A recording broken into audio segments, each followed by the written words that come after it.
Alright, this is my demo for milestone 3 for 576. I'm going to try to keep this under 10 minutes, so I'm going to go through the code in my engine. So here I create some of the shader objects for the compute shaders. I got the blend one, I got the bone world calculation, I got another one for the hierarchy table, and then obviously the ones for the skin rendering, the vertex shader. I create 4 animation models here. This one is a compressed humanoid, this one is the original humanoid, this one is compressed Teddy, this one is original Teddy. And then I also include some of the rigid objects and some of the fonts and the 2D font labels.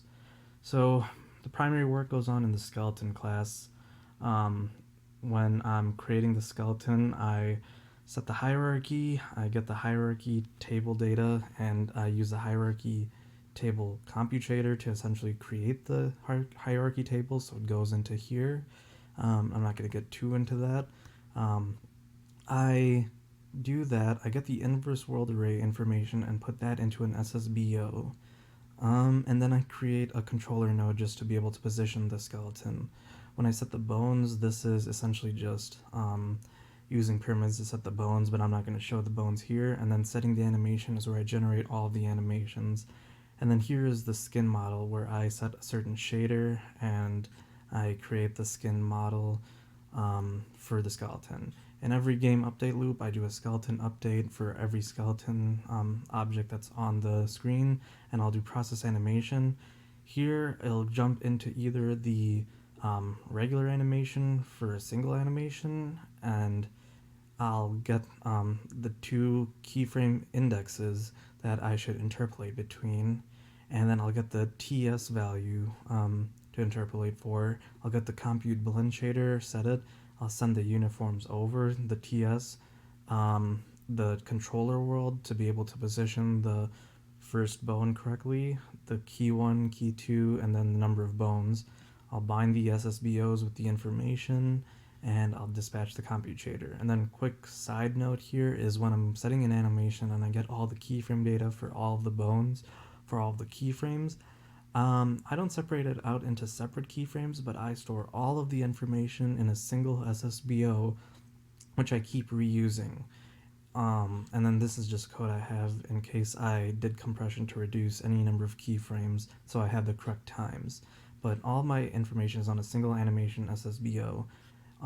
If I'm doing a blend animation, it'll have access to a current animation, and the next one that I'm blending into, they'll each have their own times, and I'll have a certain elapsed time that has an amount of time passed for this blend, and the delta time, the total time the blend should take. I'll use the same compute blend shader. I'll pass in TS being elapsed time divided by delta time. So first I'll do the process animation for each of the animations individually. I'll get their result vet matrix values in their SSBOs. Then I'll use each of their SSBOs and get the result from there, and I'll store it here for the skeleton, and I'll dispatch that compute shader. So this is the compute shader. I get all this information. This is my these are my animation buffers. So this says bone anim 1, bone anim 2, but it's like the bone array for every single keyframe for all of the bones. Here I'll get the index that I'm looking for the certain bone, and then I'll calculate the T, Q, and S. So this will index into the large array at the exact point that it needs to be. I'll convert them, and then this is the one step that I wish I could change, but I need to do this where for the first bone, I will multiply this by the controller world so that it's positioned correctly.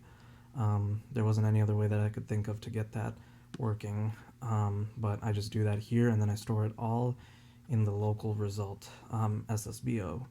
So I do the process animation. In the update skeleton next, I will do the bone world inverse calculation. So I have the local results in the local SSBO.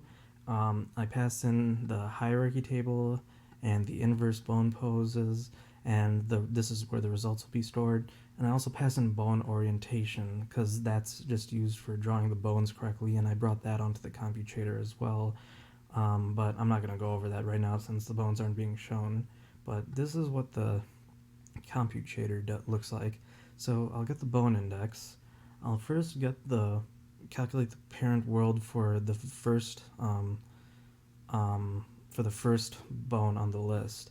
And the reason I do this is because I'm doing a while loop where at the end of a while loop, I'll have the parent world and the current bone local. But here I want the parent world to be separate because I'm going to use the parent world in the bone orientation calculation. But here I'll essentially iterate through, and for every entry in the hierarchy table, I'll find that matrix in the local array and multiply that into bone local. And then at the end of all this, bone local will actually be bone world. Then I will essentially multiply that by the inverse bone pose matrix for that bone, and I'll set that to the correct spot in the bone world inverse array of matrices. So that'll be done. This is for updating the bones. Again, not going to really go through that. This is updating the time. Once it's time to do the actual rendering, which I'll go over here, I essentially use the skeleton's bone world inverse SSBO, which now has all the correct values. I bind everything as uniforms correctly, and then I use the shader object over here. So here it's taking in that same bone world inverse array. This is where the skin calculation gets done. This is where the position is calculated, and then this is where some of those other skin lighting color calculations happen. Let's see how I'm doing on time. Okay, so right now I'll go ahead and start the demo. So this is what I have. As you can see, I have a 2D sprite showing up. I have the 3D rigid models. I have a dynamically updating string. Here's the compressed humanoid. Here's the original. Here's the Teddy compressed. Here's the original Teddy. Whichever one is active of these animations is green, and I can cycle between them by pressing S. And this active one is the one I can modify and switch the animations for. So for right now, I'll go to the original and show it blending. So this is blending from the punch into the gunshot one. I can speed it up by pressing the period key. I can slow it down by pressing the comma, and I can blend between this and the running, just like that, by pressing the key C, and then blend from that into the punching one again. I can blend between all of these over and over again. Switching to the Teddy, I can blend between its ones as well.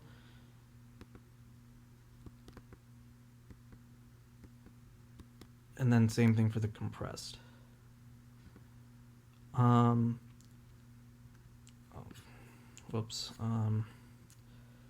So I can do that. I can also, again, just like set it in reverse if I wanted to.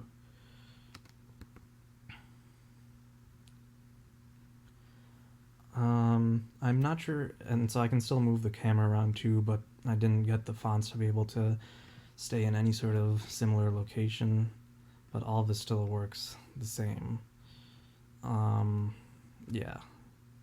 So just to reset this really quickly back to the original position, I just want to show that it's not apparent, it's not very clear, but by looking at these two animations and these two down here, you can see that the compressed ones are slightly more jittery.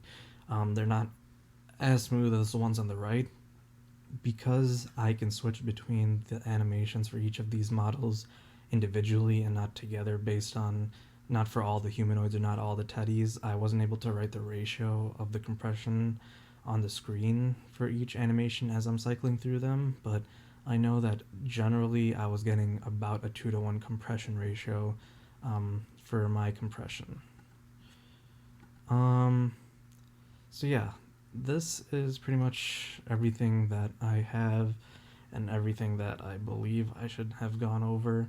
I talked about the shaders, showed the transitions between the animations, and as you can see, all of the lighting is working correctly for all of these models.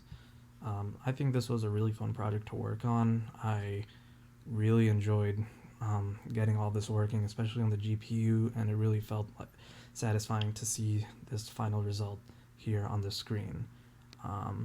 Thank you.